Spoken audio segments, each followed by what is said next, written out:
میرے آقا کا فرمان ہے حضور سرور کونین صلی اللہ تعالی علیہ وسلم کا، جو فجر کی نماز کے بعد، کس کی نماز کے بعد؟ جب فجر کی نماز کے بعد سورۃ یاسین پڑھتا ہے، اللہ پاک جل شانہ فرماتے ہیں کہ جا آج کے سارا دن کی کاموں کی کفایت، تیرے سارے کاموں کی کفایت میرے ذمہ ہے۔ کتنی دفعہ پڑھتا ہے؟ ایک بار۔ جو فجر کی نماز کے بعد سورۃ یاسین پڑھتا ہے تو اللہ پاک فرماتے ہیں جا آج سارا دن کے کاموں کی کفایت میرے ذمہ ہے، یعنی سارے تیرے کام میرے ذمہ ہیں، میرے ذمہ ہیں۔ میں ایک عمل بتایا کرتا ہوں کہ جب آپ کسی نئے گھر میں جائیں 81 بار سورۃ یاسین مل کے پڑھ لیں۔ نئے گھر میں جائیں، اپنے گھر میں رہتے ہوئے تسبیح خانہ نیا گھر ہے، وہ گھر بھی عارضی ہے، بھی عارضی، کیا خیال ہے؟ اور یہاں اگر سورۃ یاسین 81 دفعہ پڑھ لیں، وہاں کی ساری برکات نصیب ہوتی ہیں۔ یہ جو 81 کا عدد ہے یہ اوتاد کا ہے۔ قرآن کی کون سی آیت ہے اوتاد کے ساتھ؟ والجبال اوتادا۔ اوتاد عربی زبان میں میخوں کو کہتے ہیں، ہم نے پہاڑوں کو میخیں بنا دی ہیں، اوتاد۔ جو بندہ 81 دفعہ سورۃ یاسین جو مجمع مل کے پڑھ لے، 81 اوتاد، اوتاد کہ پہاڑوں کو ہم نے میخیں بنا دیا، جس کی وجہ سے زمین کھڑی ہے، جس کی وجہ سے۔ اسی طرح نظام عالم جو کھڑا ہے اوتادوں کی وجہ سے ہے۔ اوتادوں کے اوپر پھر درجات ہیں بہت زیادہ، قطب ہے، قطب عالم ہے، پھر ابدال ہیں، پھر غوث ہے۔ یہ نظام ہے روحانیت کے، حکمران ہیں، یہ روحانیت کے عہدے ہیں۔ جو مجمع مل کے فجر کی نماز کے بعد 81 دفعہ سورۃ یاسین پڑھے، آپ تو 81 سے زیادہ پڑھ چکے ہیں، سوچیں کئی 81 پڑھ چکے ہیں، بہت بڑا مجمع ہے ماشاءاللہ۔ 81 دفعہ سورۃ یاسین مجمع مل کے پڑھے اور مخلصین کا مجمع ہو، یہ شک ہے کہ مخلصین ہیں یا نہیں ہیں۔ مثلا آپ جائیں اور آپ جا کے کہیں سے بندے اکٹھے کر کے لائیں اور انہیں لاکھ مخلص ہونے کا 1 گھنٹے کا گھوٹا لگائیں اور ان سے بات کریں، پھر بھی شک ہے مخلصین ہیں یا نہیں ہیں۔ اور یہاں الحمدللہ آپ سارے مخلصین بیٹھے ہیں، کہیں الحمدللہ۔ اللہ کے لیے آنے والا مخلص ہے، اللہ کے لیے رہنے والا مخلص ہے، اللہ کے لیے بیٹھنے والا مخلص ہے۔ جب مخلص ہوں اور 81 دفعہ سورۃ یاسین پڑھیں تو فرمایا اللہ جل شانہ اس کی جگہ کے لیے ایک لفظ ہے، رب ادخلنی مدخل صدق واخرجنی مخرج صدق واجعلنی من لدنک سلطانا نصیرا۔ اس کا مفہوم یہ ہے، آیت کا ترجمہ اب میں مفہوم بیان کر رہا ہوں۔ اے میرا مولا، میرا یہاں آنا، ادخلنی مدخل صدق واخرجنی مخرج صدق، میرا رہنا، میرا جانا، میرا آنا، میرا بیٹھنا، اے سخی آقا اس کو ایسے بنا دے جیسے تیری بارگاہ میں کوئی بادشاہ ہوتا ہے، کوئی سلطان ہوتا ہے اور کوئی بڑا ہوتا ہے، اور تو اس کے لیے کیا مسندیں بچھائے گا اپنے خزانے غیب میں، جو تیرے خزانے میں بادشاہ، جنت کا ہر جنتی بادشاہ ہوگا، ہر جنتی بادشاہ ہوگا، اس کے لیے قالین ہوں گے، اس کے لیے نعمتیں ہوں گی، اس کے لیے انعامات ہوں گے، اور اس کے لیے حیرت انگیز برکتیں ہوں گی۔ فرمایا جو 81 دفعہ پڑھے گا اللہ کے خزانوں میں، اس کا شمار بادشاہوں میں ہوگا۔ جو 81 دفعہ سورۃ یاسین پڑھتا ہے اس کی چاہت سے ملتا ہے، ضروری نہیں وہ کہے۔ اس کو گہرائی سے سوچیں، اس کو پھر سوچ کے سوچیں۔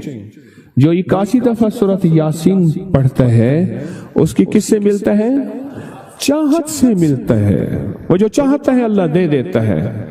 فجر کی نماز کے بعد 81 دفعہ سورۃ یاسین پڑھنے سے اللہ اس کی چاہت کے مطابق دے دیتا ہے۔ حضرت گیسو دراز بندہ نواز ایک بزرگ گزرے ہیں، بہت بڑے اللہ والے تھے، ان کی زلفیں تھیں گیسو دراز۔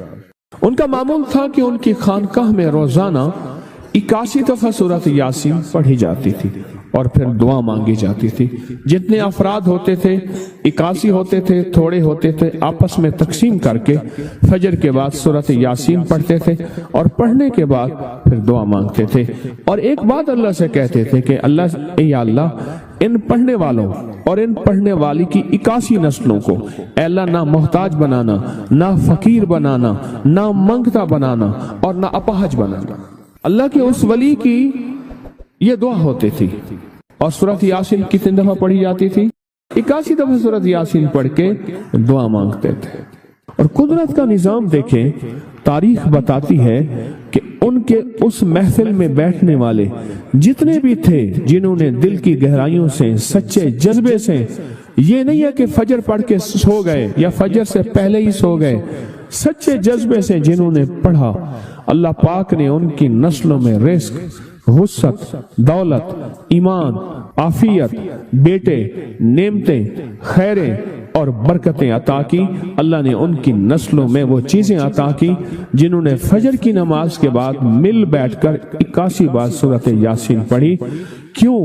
81 اوتاد ہیں کہ جو شخص یہ چاہتا ہے اللہ میری نسلوں کے لیے رزق کے دروازے کھلے رکھ، رزق روحانی اور رزق جسمانی، اللہ میری نسلوں کے لیے دنیا کی مہنگائیاں، حالات، کرائسس، ناکامیاں اور پتہ نہیں آگے مہنگائیوں کی صورتحال کیا ہوگی، لیکن اللہ مجھ سے اور میری نسلوں سے رزق نہ چھین، تو فرمایا اس شخص کو کہے کہ سورۃ فاتحہ پڑھ، اور سورۃ فاتحہ کو ایک بار پڑھ، اور جب پہنچ ایاک نعبد و ایاک نستعین، اس کو 40 منٹ ایسے وجدان، ایسے درد، ایسی کیفیت کہ کوئی دنیا کا کوئی فرد مجھے یاد نہ رہے سوائے اس کی ذات کریمی کے، اور اس کو دہرا دہرا دہرا دہرا، اس کو دہرا، اور کہا کہ میں نے وہ پڑھنا شروع کر دیا،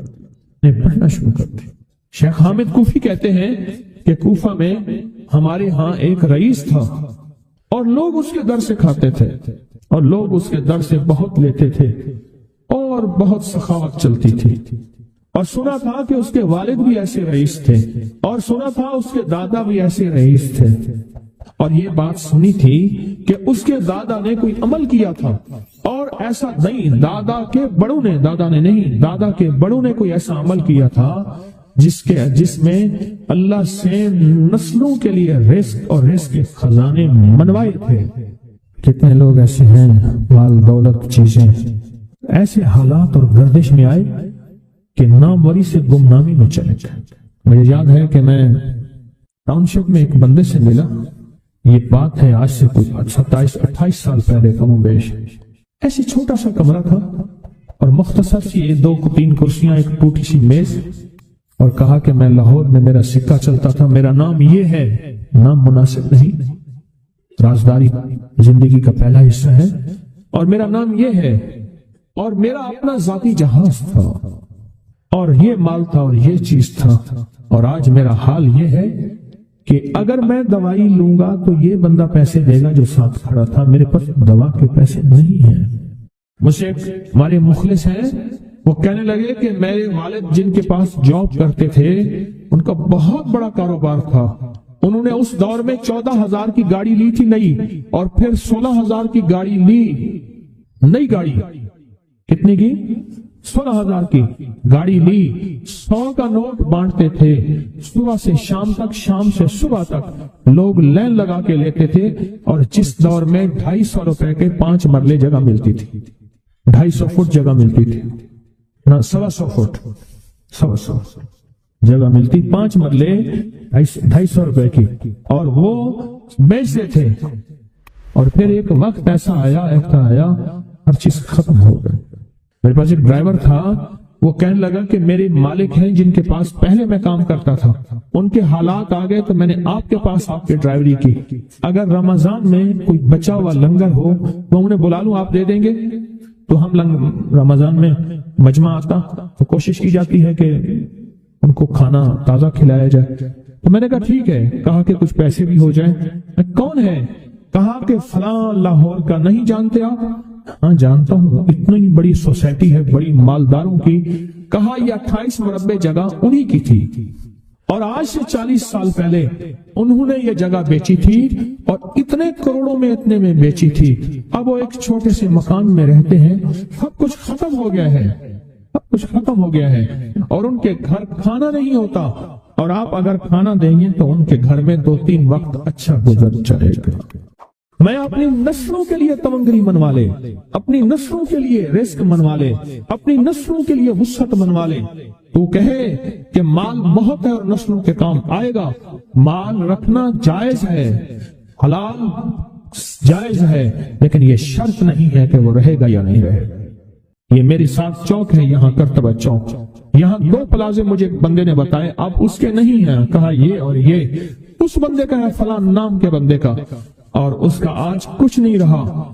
اب وہ جس کسائی سے گلبرگ میں ہے، یہاں لاہور میں، جس سے بہت منو گوشت آتا تھا اور بڑے بڑے رئیس دعوتیں پکتی تھی، چپ کر کے جاتا ہے اور وہ کچھ پیسے اس کی مٹھی میں ڈال دیتے ہیں اور وہ اس سے زندگی کا گزر بسر ہوتا ہے۔ میں یہاں لاہور میں فیروز پور روڈ پہ ایک جگہ گیا تو انہوں نے وہ جگہ پہ کھڑے ہو کے دکھایا، وہ سامنے جو بنگلہ ہے، میں نے کہا وہ تو محل ہے، کہہ رہے یہ اس بندے کا ہے، اب ایک کمرہ اس کو ہم نے دیا ہوا ہے اور وہ بنگلہ وہ محل، وہاں وہ کھڑکی اس طرف کی بند رکھتا ہے کہ میری نظر اس پہ نہ پڑے، وہ سب کچھ اس سے چھن گیا ہے۔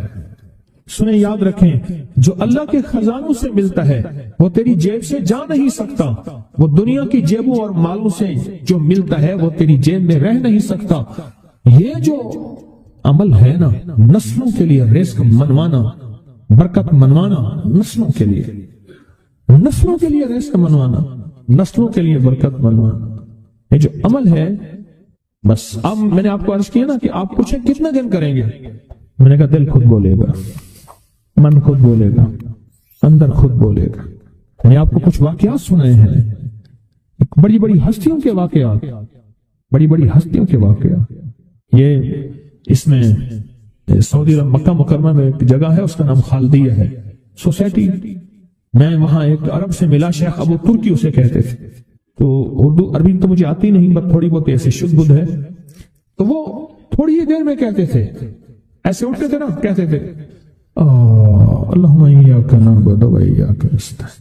میری ان سے چند ملاقاتیں ہیں، بوڑھے تھے، بابے تھے، کہ ان کے بڑے آئے تھے، اصل میں خلافت عثمانیہ تھی تو ان کے بڑے ترکیہ سے آئے تھے، تو پھر مکے میں رہتے تو وہیں کے ہو گئے۔ ان کا جو خادم تھا وہ اردو بولنے والا تھا اور انڈیا کا تھا، اس سے میرا تعلق تھا، تو میں نے اس سے پوچھا، میں نے کہا تیرا جو ہے یہ بابا یہ کیوں پڑھتا ہے؟ یہ پتہ نہیں، مجھے پوچھ کیوں پڑھتا ہے؟ اس نے کہا جلالی بابا ہے تو کہے گا مجھ سے، میں نے کہا میرا کہے، اچھا وہ میرے اشارے دیکھ رہا تھا، تو اس نے ابھی سے پوچھا کیا کہتے ہیں؟ اس نے ڈرتے ڈرتے کہا کہ جی آپ یہ کیوں پڑھتے ہیں؟ تو بڑا خوش ہو گیا، کہنے لگا پہلا بندہ ہے جس نے مجھ سے پوچھا، آج تو کسی نے پوچھا نہیں، پہلا بندہ ہے جس نے مجھے یہ پوچھا ہے۔ کہا جب ہم چھوٹے تھے ہمارے پاس بہت غربت تھی اور تنگدستی تھی، تو میرے والد ہمیں بٹھا لیتے تھے اور ہم سورۃ فاتحہ پڑھتے تھے، اور جب پہنچتے تھے نا ایاک نعبد و ایاک نستعین پر، تو پھر اس کو میرے والد کہتے تھے دہراؤ، بہت زیادہ پڑھو، بہت زیادہ پڑھو، بہت زیادہ پڑھو، بہت زیادہ پڑھو۔ کام پڑھتے تھے، بہت زیادہ پڑھتے تھے، بہت زیادہ پڑھتے تھے، اور کہا میرے والد پھر دعا کرتے تھے اور ہم آمین کہتے تھے، اور میرے والد کہتے تھے چلو مبارک ہو، ہمیں جو ہے اللہ پاک وہ فلاں چیزیں، وہ حلاوے، وہ چیزیں کھلائیں گے۔ کہہ رہے ابے کو دیکھتے تھے، ابا جی ہمارے پاس تو پیٹ بھر کے روٹی نہیں ہے، آپ کہتے ہیں اللہ وہ کھلائے گا، وہ کھلائے گا، اور ابا ایسے خوش ہو جاتا تھا۔ کیوں؟ ابے کو یقین تھا کہ سورۃ فاتحہ اس کریم نے قبول کر لی اور میرا کام ہو گیا۔ وَمَن يَتَوَكَّلْ عَلَى اللَّهِ، ہاں میرے بندے میری ذات پہ بھروسہ کر کے دیکھ، میرے قریب آ کے دیکھ، مجھ سے دوستی لگا کے دیکھ تو صحیح، میں کر کے دکھاؤں گا۔ وہ طاقتور چیز ہے جو 7 نسلوں کو کھلاتی بھی ہے، پلاتی بھی ہے، سکون کی نیند سلاتی بھی ہے، اچھا لباس پہناتی بھی ہے، عزتوں کے تاج سر پہ رکھواتی بھی۔ نوری لقمہ اپنی زندگی کی ضرورت بنا لے، پھر کیا ہوگا؟ سورۃ فاتحہ کی آیات 7 ہیں، اللہ 7 آسمان اور 7 زمین کی جتنی بھی برکات ہیں، برکات من السماوات والارض، اللہ 7 آسمان اور 7 زمین کی ساری برکات اس کو عطا کر دے گا، اور لوگوں کو پتہ ہی نہیں ہوگا کہ یہ بندہ کتنا مالدار ہے، روحانیت کی طاقت اور روحانیت میں کتنا آگے ہے، کوئی پہچان بھی نہیں سکے گا۔ کہ روحانیت میں یہ بندہ کتنا آگے ہے اور کتنا آگے سے آگے بڑھ گیا ہے، کسی کو علم بھی نہیں ہو۔ نوری لقمہ اپنی زندگی کی مجبوری بنا لے اور نوری لقمہ اپنی زندگی کی ضرورت بنا لے، پھر دیکھیں کمالات۔ کیوں؟ فرمائے جو سارے قرآن میں ہے، جو سارے قرآن میں ہے، جو سارے قرآن میں ہے، آنکھیں کھل جائیں۔ یہ سورۃ فاتحہ نماز کھانے کے دوران پڑھنے والا یہ اہل نظر میں ہے، اس کی نظر وسیع ہو جاتی ہے، یہ اہل کشف ہوتے ہیں، ان کی دل کی آنکھیں کھل جاتی ہیں، یہ فرشتوں کو دیکھتے ہیں، یہ انسانوں کے دلوں میں جھانک لیتے ہیں، یہ کائنات کے راز پڑھ لیتے ہیں، کائنات کے راز پڑھ لیتے ہیں۔ اللہ پاک ان کے سامنے جنات آنکھوں سے دکھاتا ہے، حتیٰ کہ یہاں تک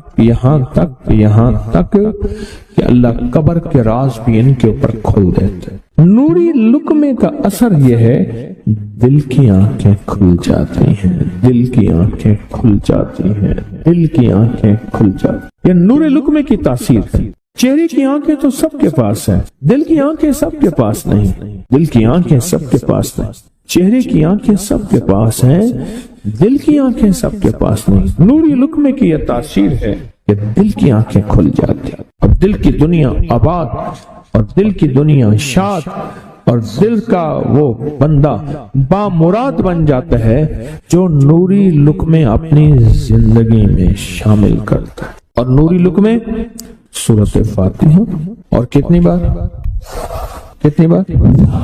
اچھا، یہ سورۃ فاتحہ بیماریوں کا علاج۔ صحابہ کرام فرماتے ہم جا رہے تھے، کوئی ایک سردار تھا، اس کو بچھو نے کاٹ لیا اور اس کو چیخ رہا تھا بیچارہ، فرمایا سانپ کا کاٹا سوئے، بچھو کا کاٹا روئے۔ میرے پاس ایک سانپ کا کاٹا آیا تھا، غنودگی میں تھا، وہ بہت غنودگی میں سے سوتا تھا، اور میں نے کہا اس کو سونے نہ دے، خیال نہ کیا انہوں نے، ادھر سے ہٹا تو بندہ ختم ہو گیا، سانپ کا کاٹا تھا۔ ہمارے ایک والد صاحب رحمۃ اللہ علیہ کے تھے ملک عبد الرحمن ڈوڈی، تو لائے تو کہنے لگے اس بچھو کے کاٹے کا علاج صحابہ کرام نے 7 بار سورۃ فاتحہ پڑھ کے اس پہ دم کر اور وہ ٹھیک ہو گیا۔ اور میں جب سورۃ فاتحہ عرشوں سے زمین پہ آئی، نازل ہوئی، ایک گونج اٹھی، ایک آواز آئی، اور میں اللہ سے آج وہ چیز زمانے پہ زمین پہ نازل کی ہے جو اس سے پہلے کبھی آئی نہیں تھی اور جو اس کے بعد کبھی آئے گی نہیں، اس سے پہلے کبھی آئی نہیں تھی، اس کے بعد کبھی آئے گی۔